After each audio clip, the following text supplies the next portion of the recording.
Hello everyone, welcome to Sanmarga classes. ಘಾತಾಂಕಗಳು ಮತ್ತು ಘಾತಸೂಚಿಗಳು ಅಧ್ಯಾಯದ 48ನೇ ಪ್ರಶ್ನೆಯನ್ನ ಗಮನಿಸಿ. ಇದು 3 ಅಂಕದ ಪ್ರಶ್ನೆಗಳು.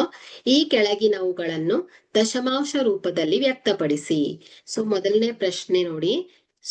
ಇಲ್ಲಿ 3.02 ಗುಣಿಸು 10⁻⁻6.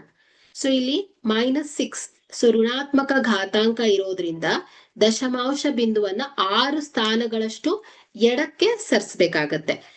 ಆಗ ಇದೇನಾಗತ್ತೆ ಹೇಳಿ, 0.12345630.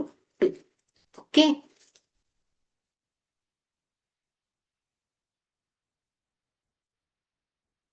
ಓಕೆ, ಒನ್ಸ್ ಅಗೇನ್ 6 -6 ಅಲ್ವಾ?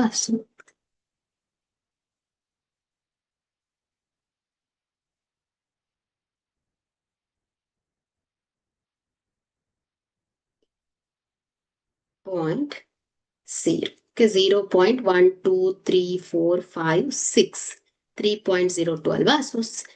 ಏನ್ ಮಾಡಿದ್ದೇವೆ ನಾವು, -6 ಇದೆ. ಹಾಗಾಗಿ ದಶಮಾಂಶ ಬಿಂದುವನ್ನ 6 ಸ್ಥಾನಗಳಷ್ಟು ಎಡಕ್ಕೆ ತಂದಿದ್ದೇವೆ. ಆಗ 0.123456. ಓಕೆ, 0.00000302 ಆಗತ್ತೆ. ಓಕೆ, ನೆಕ್ಸ್ಟ್ ಎರಡನೆಯ ಪ್ರಶ್ನೆ ಏನಿದೆ, 5123 ಗುಣಿಸು 10⁻⁸. ಓಕೆ, ಈಗ ಇಲ್ಲಿ ಋಣಾತ್ಮಕ ಘಾತಾಂಕ ಅಂದ್ರೆ -8 ಇರೋದ್ರಿಂದ ಏನಾಯ್ತು ಹೇಳಿ, ದಶಮಾಂಶ ಬಿಂದು ಕೊನೆಯಲ್ಲಿದೆ ಅಂತ ಭಾವಿಸ್ಬೇಕು. 5123 ಅಂದ್ರೆ ಏನು, 5123.0 ಅಂತ ಅರ್ಥ. ಹಾಗಾದ್ರೆ ದಶಮಾಂಶ ಬಿಂದುವನ್ನ ಏನ್ ಮಾಡಿದ್ವಿ, 8 ಸ್ಥಾನಕ್ಕೆ ಅಂದ್ರೆ 8 ಸ್ಥಾನದಷ್ಟು ಏನ್ ಮಾಡ್ಬೇಕಾಗತ್ತೆ, ಎಡಕ್ಕೆ ಸರಿಸಬೇಕಾಗತ್ತೆ. ಆಗ 0.12345678 ಅಲ್ವಾ? ನೋಡಿ, 8 ಏನ್ ಮಾಡಿದ್ದೇವೆ, 8 ಸ್ಥಾನಗಳಷ್ಟು ಎಡಕ್ಕೆ ಸರಿಸಿದ್ದೇವೆ. 1 2 3 4 5 6 7 8 ಆಯ್ತು. ಓಕೆ, ಇದು ಸರಿಯಾಗಿದೆ. ನೆಕ್ಸ್ಟ್ ಮೂರನೆಯ ಪ್ರಶ್ನೆ, 4.35 ಗುಣಿಸು 10⁻9.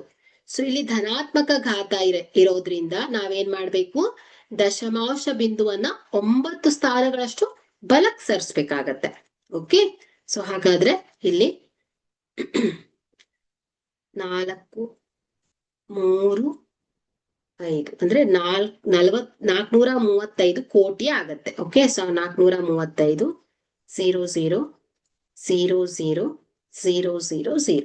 ಓಕೆ, 1 2